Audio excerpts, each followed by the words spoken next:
The test had almost come to an end, and only one person had passed, but all eyes now turned to Lancer. Gasps spread as his martial avatar continued to expand, climbing past 80,000 meter, its sheer size leaving onlookers at a loss for word. One spectator remarks that Lancer was still only 10th level, yet even an 11th level might not achieve this. Since everyone knows that the size also represents potential, which obviously gained him some fans all around. At the same time, the dean was watching his back, praised his progress, and declared that this time he's set to challenge the sunlight level. Far notices Marquis Lano must have adjusted genes for his son and admits Lancer's genes have now reached a new peak. Lu Sheng finally understands what Far meant earlier about gene-editing warriors. Though a funny man came to mind, only briefly amuses him before slipping away. Far suddenly remarks that Lancer was pulling his strength inward, clearly preparing to spin the wheel. Energy condenses around him as he stepped forward, hands pressing onto the massive thing. Muscles tighten. A powerful push sends the stars on the wheel flaring to life, and in mere seconds, it reaches 7 stars. But he still had more in him.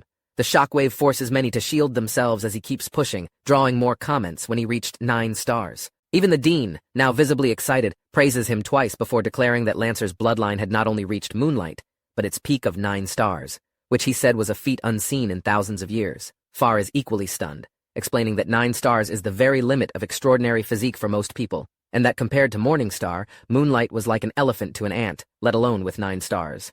Just as everyone marvels at his talent, Lancer launches his final strike on the wheel, remarking that it still wasn't enough. Energy bursts from his third eye, and with a low growl, the entire wheel goes dark. For a moment, it seems the wheel has stopped, but under his push, it begins to turn again.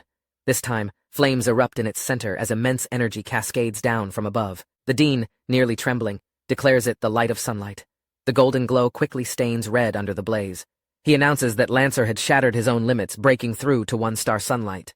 As his avatar faded, exhaustion weighed heavily on him. His bodyguard dashed forward to catch him before he fell.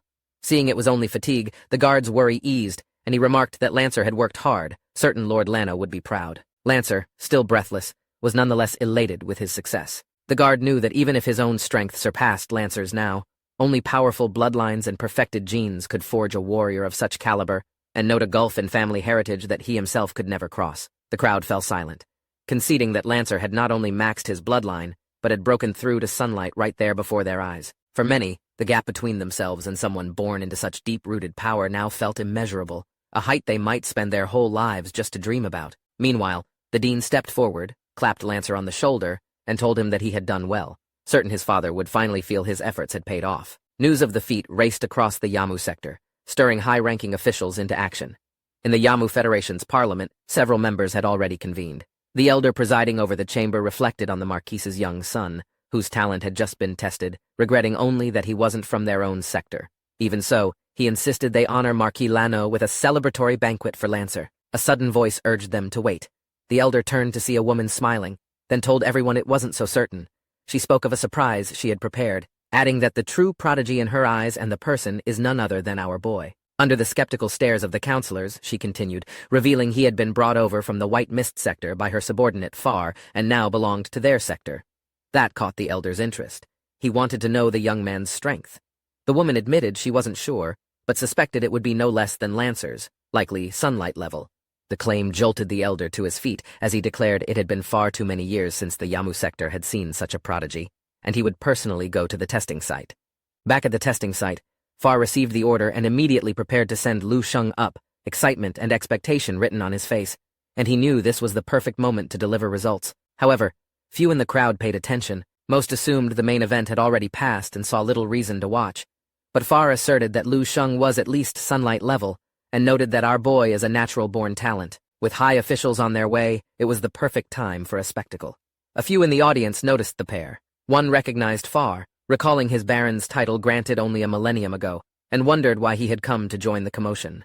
Another guessed he might see potential in the young man beside him, but doubted anyone could compare to Lancer. Ignoring everyone, Far silently pinned all his hopes on Lu Sheng. Lu Sheng, meanwhile, realized his psychic energy couldn't pierce the interior of the testing device, saying a mysterious energy was blocking his perception. He didn't dwell on it. Instead, he sliced open his palm and pressed it to the great wheel. There was nothing left to study. This was simply a matter of doing it. Golden energy burst outward, flooding the wheel until it changed color. Far, meanwhile, swore he saw the wheel turning red. Flames coiled around Lu Sheng, and with a casual push, a deafening boom cracked the air. A pillar of fire roared skyward, soaring thousands of meters high, eclipsing even the wheel itself. Every head turned, and Far's body trembled. He was certain this was sunlight level and much stronger than Lancer. The crowd erupted in confusion, struggling to grasp what they were witnessing, not to mention they didn't even know who our boy is. Right then, Lancer and the Dean were struck silent. Lancer stared in disbelief, his voice trembling as he wondered what kind of power could shine with such a phenomenon.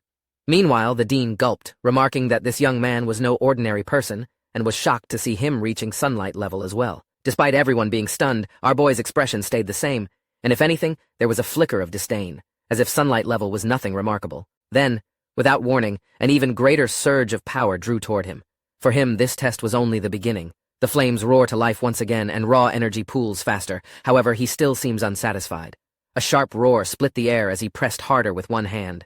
From within the blaze, several three-legged golden crows emerged, their heat distorting the space above. Someone in the crowd pointed upward in awe and fear. Perhaps on this very day, many finally understood what it meant to have real talent. A towering martial avatar loomed into existence, so vast that most had never even imagined such a sight. Even Far, who thought he had seen it all, was in complete shock. The giant avatar stood at a staggering 160,000 meters, twice his own, not to mention that Lu Sheng was still only 9th level. Beside him, the Dean collapsed to the ground, panic rising as he pieced together what this might mean. He asserted our boy was only 9th level, and a terrifying thought came to mind, but he never finished his sentence. Lu Sheng raised a hand, calming the wheel until it stilled.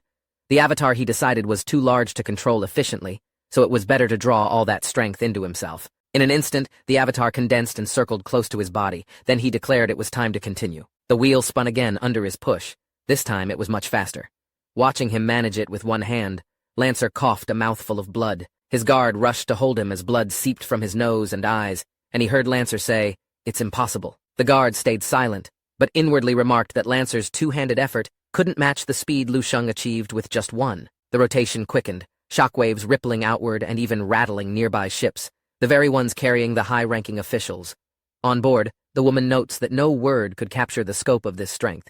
She had expected a rare talent, and she had completely underestimated our boy. One counselor, seeing the wheel had reached 9 stars without stopping, laughed aloud and declared it was the peak of sunlight level. He ordered the ship to accelerate, eager to meet Lu Sheng in person. By now, Lu Sheng could sense the limit of what one hand could do. Still curious about what lay beyond sunlight, he decided to push further, though he had no wish to break the device. He urged the wheel to hold together, then pressed down with both hands, this time unleashing his techniques as well. A surge of energy, several times stronger than before, tore through the surroundings. Lancer shouted in disbelief, asserting that even in their main star system, there were barely a handful who could surpass sunlight. So how could Lu Sheng possibly achieve this? His guard echoed the sentiment, but the wheel continued to spin, faster and heavier, until it began to shudder, and people began hearing the grinding clatter of its inner gears. Some wondered if it had finally reached its limit, and Lu Sheng himself considered the possibility. But the thought didn't slow him. Rather, it got him even more excited. He still had more in him, and he refused to accept this as his peak. If it wasn't enough, then he would simply push harder. Inside him, 10,000 immortal cells roared to life, their power flooding into his hands. Under the crushing pressure, the cells began to transform. However, what our boy didn't notice was that at the center of his brow, the very first immortal cell he had ever forged surged to the surface.